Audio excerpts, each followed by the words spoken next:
নমস্কার বন্ধুরা, কেমন আছেন সবাই? আশা করি সবাই ভালো আছেন। লাবণ্য রান্নাঘরে আপনাদেরকে স্বাগত জানাই। বন্ধুরা, আজকে আমি মুচমুচে আলু পুরি করব। তো আলু পুরি করার জন্য প্রথমেই ময়দায় ময়ান দিয়ে নিতে হবে।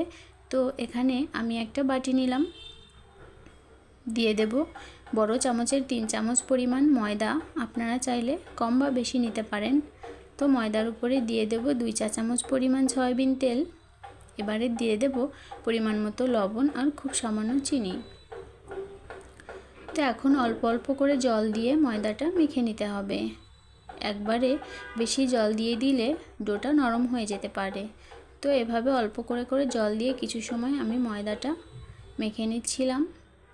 আর জল দেওয়ার প্রয়োজন নেই, এখন খুব ভালোভাবে কিছু সময় মাখতে হবে। তো এভাবে করে আমি মেখে উপর দিয়ে খুব সামান্য তেল দিয়ে একটা প্লেট দিয়ে ঢাকা দিয়ে রেখে দেব 15 থেকে 20 মিনিট। তো এখন আমি পুরটা রেডি করে নেব। আলু পুর, পেঁয়াজ ভেজে নিয়েছিলাম, ধনেপাতা কুচি দিয়ে দিলাম, লবণ আর শুকনো লঙ্কা ভেজে মেখে নিয়েছি। তো এখন আমি আলু দিয়ে খুব ভালোভাবে কিছু সময় মেখে নেব। খুব সামান্য সরিষার তেল দিয়ে দিলাম।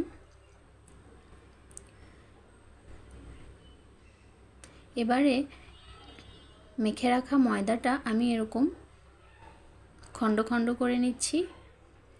এগুলোকে গোল গোল করে বলের আকারে এভাবে তৈরি করে নিতে হবে। তো উপর থেকে সামান্য তেল দিয়ে দেব, তাহলে বেলতে সুবিধা হবে।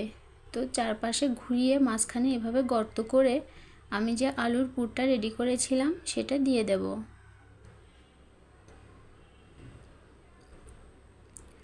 তো খুবই সাবধানে দুই পাশ থেকে টেনে এভাবে করে চেপে মুখটা বন্ধ করে দিতে হবে।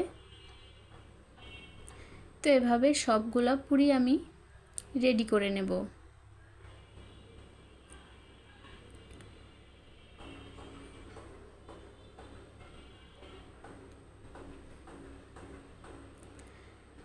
তো এখন রুটি বেলার যে বেলনি আছে এটা দিয়ে আমি চারপাশ থেকে একটু চেপে চেপে খুবই হালকাভাবে বেলতে হবে।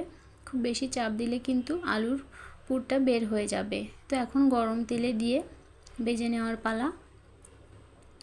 তো দেখতেই পাচ্ছেন বন্ধুরা, আলু পুরি কিন্তু খুব ভালোভাবেই ফুলে উঠেছে। আমি কিন্তু কোনো রকম বেকিং পাউডার দেইনি, তবে আপনারা চাইলে দিতে পারেন। তো একে একে সবগুলো আলু পুরি এভাবে আমি ভেজে তুলে নেব।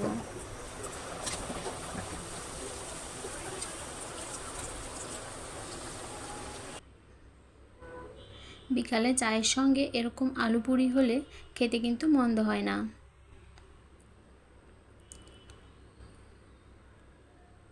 তো বন্ধুরা, তৈরি হয়ে গেল মুচমুচে আলু পুরি রেসিপি। আপনারাও চাইলে তৈরি করে খেয়ে দেখতে পারেন। তো আজকের মতো এই পর্যন্তই।